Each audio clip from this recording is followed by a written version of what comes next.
What's happening, Safehouse family? What's going on? What's going on? We're back again after a little bit of a hiatus. That's what happens when you transition. You just like, oh yeah, we got to go back.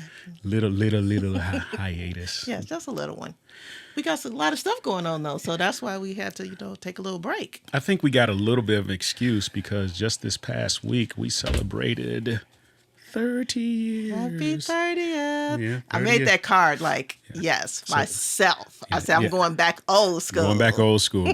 Going back to second grade. Yes. First she wrote a note that said, "Do you like me?" Check. Listen, that's how you find the love in your life when you start writing those notes.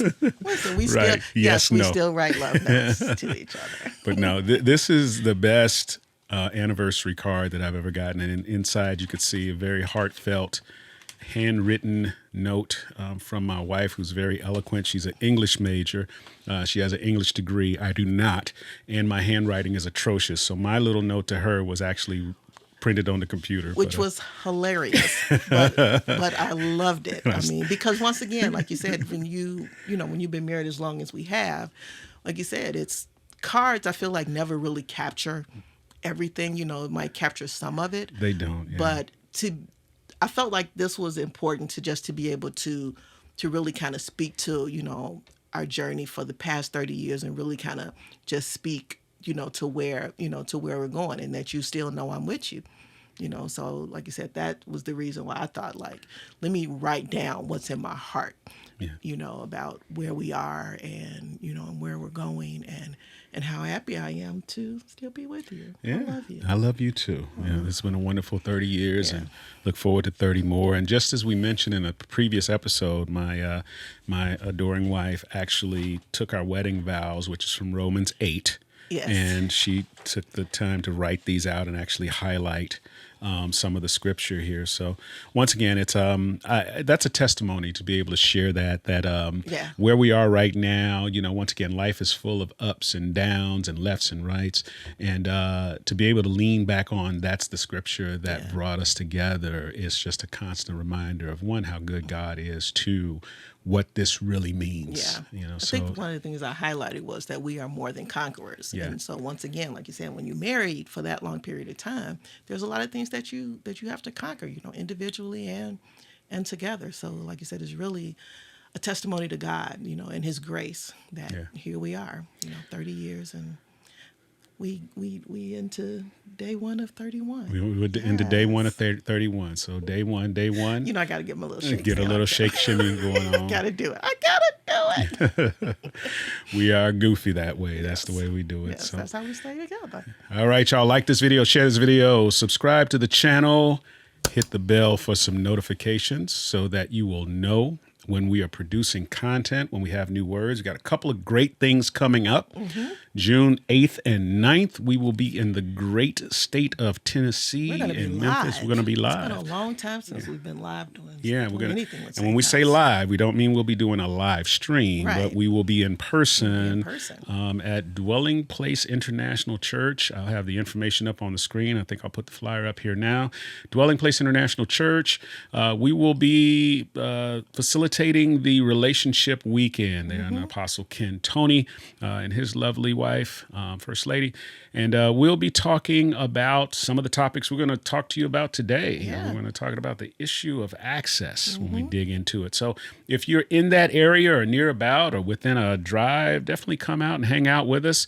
We're going to have an all-day intensive on that Saturday. And then on that Sunday, obviously, we'll have service. And they've invited your boy to actually give the word on that Sunday. So come on, Jesus. We'll see how it goes. It's going to be great. Yeah, absolutely. God has already given me a word.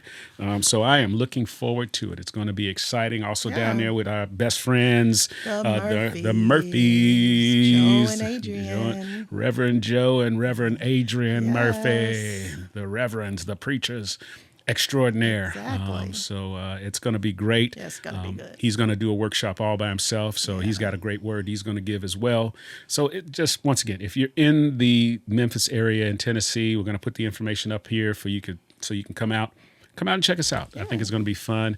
We will see if they will be doing a live stream from the church. If so, we will provide links on the Instagram, on the Facebook, and on YouTube for you to get to it.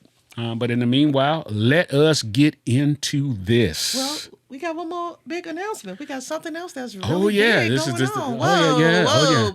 Come on, slow now. the bus down. Yeah, slow down, sir.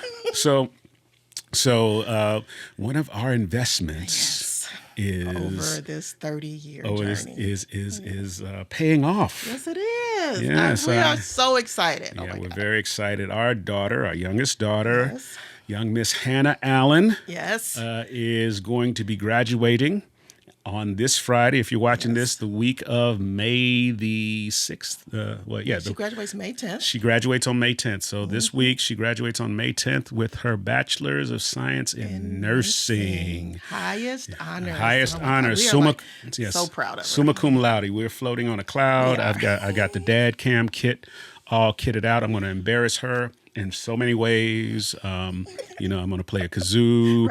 I'm going to have streamers, the whole name, the tambourine, a horn. Called? Yeah, I'm going to be a one-man band. I'm going to be playing the horn, all of that stuff. Like, don't do it.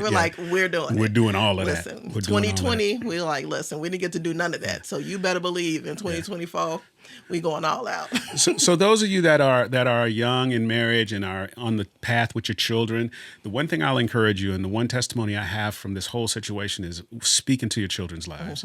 Speaking to your children's lives. When Hannah was born, I mean, seconds out of the womb, literally seconds out of the womb, I was doing the dad thing. I had talked to Lana's stomach while she was, pregnant and everything. And, the theory was, hey, you talk to them in the stomach, they'll recognize your voice. Well, it's true. It's like, who knew? That was some truth. That wasn't an old wives' tale. Yeah, I thought that was an old wives' tale. Like, if you're burping, they're gonna be hairy. It's you got a heartburn, they're gonna be hairy. It's like, where did this stuff come from? It's like, but there's a million wives' tales about, what's going to happen to your kid. Yes, that is true. But if you spend time, and I happen to have a rumbly voice, right? So I'm sure either she didn't hear the word, she recognized the rumble, right? Yeah. So over at the little French fry warmer thing they had her in, and I'm talking to her, and she, she turns her head my way, and she, they slapped her and everything, but she calmed down and everything. And she was holding her hands. She was literally holding her hands out to me. And I grabbed both of her hands and I said, one day these hands will heal. Yeah. And I didn't realize what I was saying. I just thought I was saying some cool dad stuff at a cool emotional dad moment. But I was speaking prophetically into her life. Yeah. And we don't have time to tell the whole story today, but that thing manifested itself as how she got into nursing school and her journey through nursing school, and the excellence by which she executed all of her learnings and all of her clinicals and all of the things she knew about the medical profession. It just manifested in a way that blew us away. Yeah, it did. Absolutely. And so speaking to your children's lives, speak at an early age, tell them, say out loud what God is saying to you about them. Yeah, that's so important. That's very, very important. Yeah. So now that we're done with all the announcements, govern yourselves accordingly. Got too churchy. I think it's a good segue into what we're getting ready to talk about. Like you said, access. Like you said, even though Hannah didn't understand, the information you were giving her, like you said, in that moment, I feel like when we release those words, it's access to the earth. Whatever was in heaven is now released. I think we have to do the same thing with our spouses. Like you said, we're hearing from God, regarding our spouses too. So we gotta, we'll talk about that later, but just to be able to access that level of information from God, and then to be able to speak it into our lives. Well, more specifically, we have that access because we have delegated privilege from God to be able to perform those things. Yeah. Right. So through him, we're able to execute those things and do those things and speak those things. Remember, the Bible tells us that we are aliens in a foreign land. Yeah. We're ambassadors, right? And our responsibility is to bring heaven to earth. Yeah. Right. And so then we can speak life. We can be salt and earth in situations, and we can go into situations and speak God into a situation, and God is faithful to honor that. Oh, yeah, absolutely. And so, not to get too churchy, because we try to appeal to every audience, but we're not going to apologize. We are a Christian based marriage mentoring Jesus. team. Yes. We love Jesus, right? And that's what we do. That's why we still here today. So anyway, the issue of access. The issue of access. Access can be complicated. And we're going to be talking about it in a relationship context. And this is what this next season, this whole series is going to be about. So that we're going to be traveling through access. As a nerd, as a technical geek, access control, and all these things speak to me because these are the things I use professionally in terms of managing a technology environment. But I think it's a great illustration, a great allegory, a great metaphor for the things we see. And I think as we travel through this and even travel through what happened in the Bible and in life, as we're going from, dating to courting to marriage, understanding access really sort of gives us a framework and language around how we manage. Yeah. And it's so funny because the definition of access really does kind of, set the tone for it. So the definition of access is permission, liberty, or ability to enter, approach, or pass to and from a place, or to approach or communicate with a person or thing. And I'm thinking about how, like, when we first, Right. Well, that's a long story too. Right. But I feel like I was like blocking Andre's ability to have access to me because I was like, dude, don't nobody want to talk to you. It was access denied. It was like access denied, like on several occasions. And access denied. Right. Big red X. Every time he tried to approach me, I was like, that boy don't even know my name. I said, I wish y'all would stop telling me he liked me. Access denied. It was access denied. Access denied. It was. And it's funny because when it comes to our access, sometimes people that try to misuse access will use persistence as a way to break through. Yeah. But I hope that at some point I was able to build up and prove trust such that my access was escalated and I was given some privilege. Right. Well, look at us today. Well, look at us. Yeah. So, but I think that definition is important because that's how it starts. It does. Like you said, just that very small level of access. Like I said, I'm giving you permission. You have the ability to approach, or like you said, even to communicate because, hey, can I get your number? Or make use of something, right? Yeah, it's absolutely. like, okay, can I have your phone number? Yeah. Yes, you're allowed to call me. You can make use of this phone number. Absolutely, right? Of which I gave you several times and then you jettisoned, right? I know, I did. I don't even know. I can't even, I think one time I gave her a phone number and I saw her walk away like, woo! It's I like don't even know. I can't even make excuses today as to why. Like, I blew the man off for like 2 years. I'm like literally, like access denied, like for 2 years, so. Godly persistence pays off. It does. Godly persistence. It does. So, we have some examples in our life, but I think there's also a biblical example of the first demonstration of access control. Yeah. So Genesis 2, when you talk about the Garden of Eden and, when God made man and woman, and like I said, in that entire book, you begin to see how God even lays out access. He lays it out in terms of roles and privileges and what our purpose is.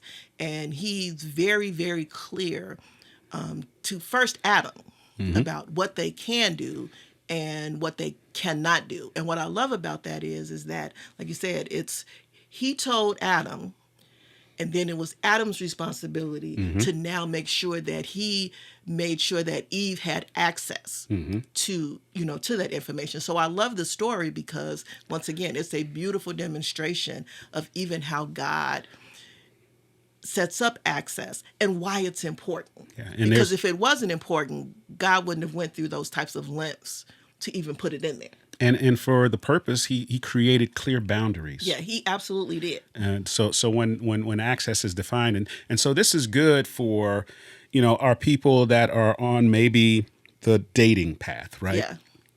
And I'm going to speak very real in some of these words, right? So in the world, in this dating path, based upon this current worldview, based upon a lot of our societal norms, we will allow access and we will break down boundaries in places where there should be boundaries. Absolutely. And then where the places that there should be some disclosure, we will put boundaries and we will redact information. Yeah. We will hide things around those things. For instance, when you're dating and moving to the courting phase, there should be a level of discovery, right? Yeah. That whole thing is designed so we can discover each other, figure out who we are, what our goals may be, what types of things we may want to do in the future.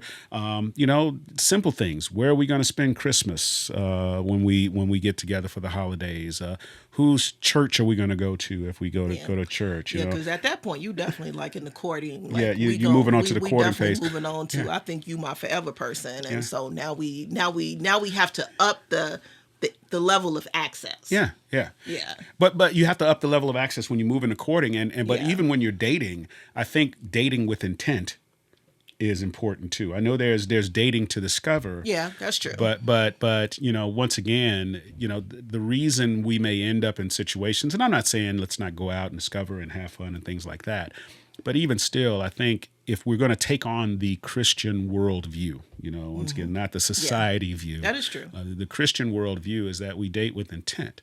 So if I'm discovering a person, there is a potential that this person may be on the forever person list. Yeah, that is true. Right. Because I am making a list. Right. I'm making a list, right? Yeah. And I'm checking it twice, right? Yeah. And so once again, as I discover, I understand those qualities about myself, about them, learning things. And once again, creating boundaries because, let's be real.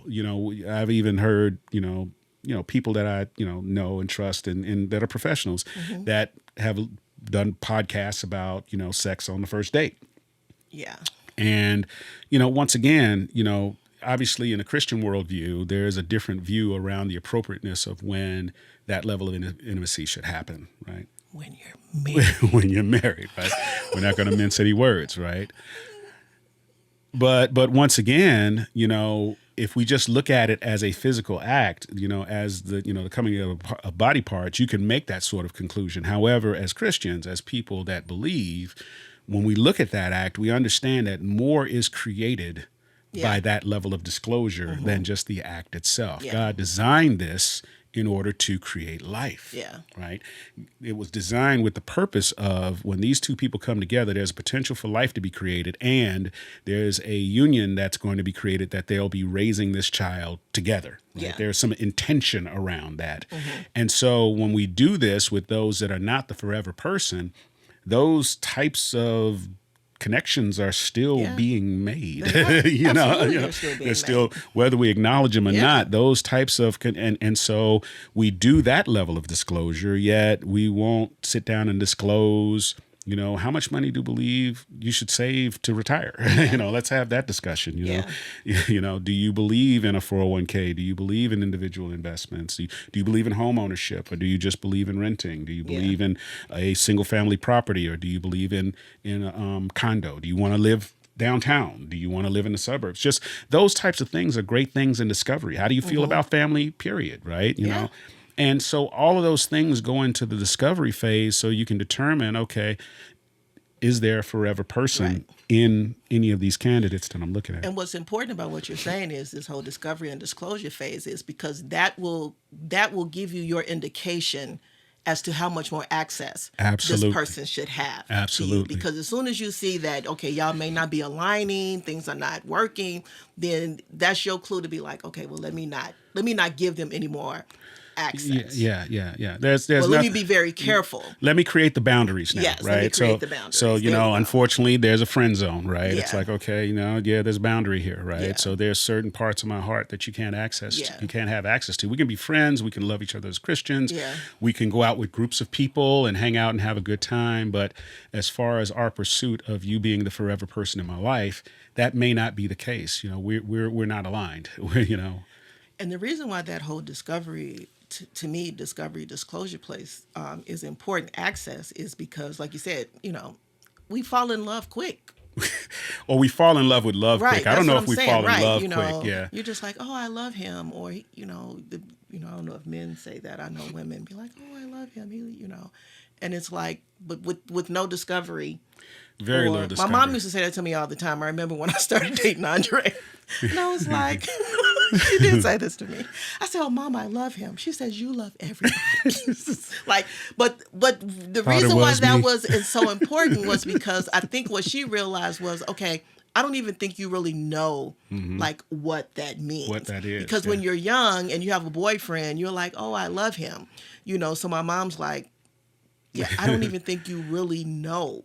Yeah. Like you're saying that, but almost everybody you dated, you're like, "Yeah, I love them." Because she's like, "We'll see about that." Right. But once again, how did we get here? Yeah. Because of the discovery and the disclosure parts of our relationship. Yeah. Like with each step, because to me, discovery is different from disclosure. I mean, there's all these different levels, that you have. Yeah. And so like you said, that's how you figure out whether or not you want to stick around. I feel like one of the things that you had disclosed very early was like, hey, if this is going to work, and if we're going to be each other's forever people, my mom has to be a part of the package. Right.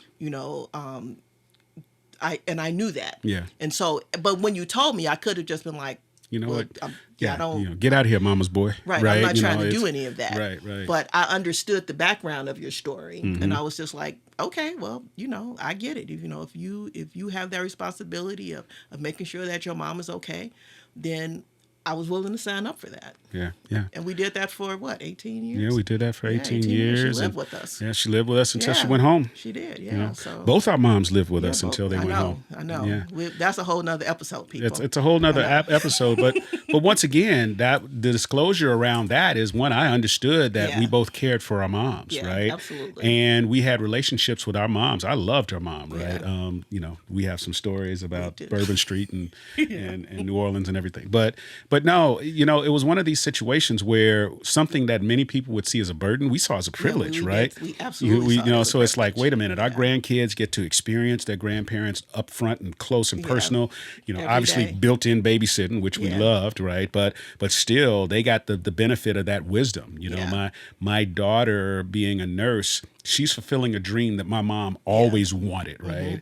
And so my mom doted on, she doted on both of our kids. She doted on AJ, but she really doted on Hannah in terms of being this baby granddaughter, that she had a chance to be close to. My mom had several granddaughters, but, toward the end of the days, this is the one that was there. Yeah. Because once again, it's different when you have direct access to it. That's what made it. That's what made the difference. Yeah. So for those of you out there that are on the sort of dating, courting path, we're going to be talking over the next weeks on how to really understand what the disclosure components are, and then what are the boundaries and the limits. We think it'll be very, very interesting and very, very important, and it may cause you to think a little bit differently on how you're pursuing the forever person. Now, some of you out there may say, look, I'm not looking for the forever person. I just want to date forever, right? If that's the choice that you've made, just understand what comes with that. Yeah, absolutely. Just understand what comes with that. And I, personally, I don't know if, that's the way God designed it, right? But I can't give you scripture about that or nothing. Yeah. So that's your choice. But I believe that as we start to make connections with people and we start to understand people and we start to discover, I think that path starts to open up. Yeah, and it does. And you start to see things. So it's kind of like, how like when when everybody just kind of start out as friends. Yeah. And then the one person starts liking the other person more than the other person, and now you got some complications. You have complications. Yeah. And so once again, but that's when you have to start talking about the boundaries and the limits. And I think that happens every time in hookup culture, right? Yeah, that is true. I think and you have people out here. I think they've learned how to mask their feelings. They've learned how to suppress their feelings, but at some point, somebody catches some feelings, right? Somebody catches some feelings, and you can always tell because somebody starts behaving funny, right? Yeah. What started out as this is just a sneaky link, now it's weird phone calls at the wrong time, right? Right. Yeah. It's hang up calls. It's you're not supposed to be calling me at this time. The stuff starts happening. But once again, it all still goes back to access. Yeah. How much access am I am I giving you in my life? Right. I've given, you're given this access with this quasi understanding that we're doing this under some context, right? When really the heart does what it does. It does. Absolutely. You know? Right. And as much as we think we can suppress that, once again, God designed it a certain way for a reason, and we just can't fight with that. Yeah. So now, moving on into those that are married and are maturing in marriage, newly married, moving up in marriage, there's understanding privilege, right? So now that we're married, there are privileges of being together, which means there are privileges of access that we should both enjoy. And what happens sometimes is, even though we may go to the courthouse, sign the paper, preacher speaks over us in the ceremony, we don't do a great job at redefining the boundaries. Yeah, that's good. Yeah. And so what happens is we're married to a person, but we still keep that sort of courting, dating access control we're in still place. Separate. We're still separate. Yeah. Right? Whether it's finances are separate or information is separate, and I'm not talking about sharing passwords on phones. I mean, that's kind of superficial. It's more about the context of sharing passwords on phones, right? Yeah. It's like, okay, there's information. My wife has access to every bit of information in my life. Not just because, she's my wife, but if something happens to me, she needs to have access to it, right? It's like, okay, if I keel over somewhere and I can't speak for myself, I need you to speak for me. Yeah. And so, no, but once again, does my phone contain my bank accounts and all this other stuff? It does, right? But once again, your privilege and your access is at a level that I have, unfettered trust, that, with this information, right? So I don't have a reason to hold it back. Yeah, I think one of the things we're going to talk about later is the difference between secrets and privacy. Yeah. Because there's a big difference, but we're going to talk about that later. But that's a boundary. Yeah, it is. Boundaries, when we've established, think about it, most of the boundaries that we establish, they're not necessarily because we've just written out a list of boundaries. They're boundaries that we've created, and we've just never opened them up. Absolutely. Right? Yeah. It's kind of like when we were talking a few weeks ago, and you said, well, I don't necessarily, misrepresent things. I just redact information, right? So that's my form of communication. Right. And I apologize. Yeah, so think about, like, if you ever watch one of those old documentaries where they show government documents and they show the document on the screen and like 90% of it has black marker over stuff, and the only thing you see is like the is. And so, once again, my wife is not like a person to misrepresent things, but she will give you a document that just says a person went to, and then black marker. Right. And then they black marker, Which is funny, because then Andre always comes back and says, so can you fill in the black marker spaces? And I'm like, and then I have to fill them in anyway. But it's like, when I initially communicate, it's I didn't realize I spoke like that until he had like pointed it out. I was like, you're right, I do. I do. I'm like, I don't know. Yeah. And the truth is, many of you out there redact information, right? So what is redacting information? You got a little extra money, and that's your money and not our money. Right. I done did a little side hustle, and I done got a little side hustle payday, and we don't need to talk about that. Right. And that's sort of redacting the information, right? Or I got a little bonus check. Right. I got paid today, but I didn't tell you about my extra money. I didn't tell you about the extra money on the pay. I got a raise, but I'm gonna keep. I'm gonna keep that part. I'm gonna keep. Now that's a secret. Okay, just so we know the difference. That's not private. That's not privacy. That's a secret, right? I've redacted some information. I've created a secret. Yes. I've classified some information. Yeah, that's good. Yeah, I can't wait till we really get to talk about this stuff. But we're talking about all of it in this series. Yeah. So that's really the intro. We're gonna be talking about access. Hopefully you got an idea of what we mean when we talk about access.